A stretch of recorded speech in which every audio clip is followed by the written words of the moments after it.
अस्सलाम वालेकुम, welcome to my YouTube channel. आज का फैन फ्लू की रेमेडी है। सबसे पहले हमने पानी लिया, उसमें हमने 4 अदद लहसुन के, एक टुकड़ा अदरक का और एक टुकड़ा दालचीनी बीच में ऐड किए। हमने इसको सही से पकाना है। 2 कप में 1 कप रह जाए। इसका कलर इस तरह चेंज होना शुरू हो जाएगा। उसके अंदर फिर हमने पत्ती कहवे की डाली, उसको पकाया थोड़ा सा हमने।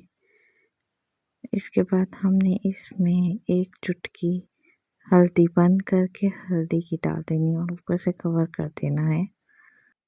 लास्ट में हमने इसको शहद के साथ मिला के तो छोटे बच्चों को देना है। ये इतना बेस्ट है कि आपके बच्चे की एक दफ़ा देने में ही कफ ख़त्म हो जाएगी। बेस्ट रेमेडी है ये, बहुत ज़्यादा इफ़ेक्टिव है। एंड में आप शहद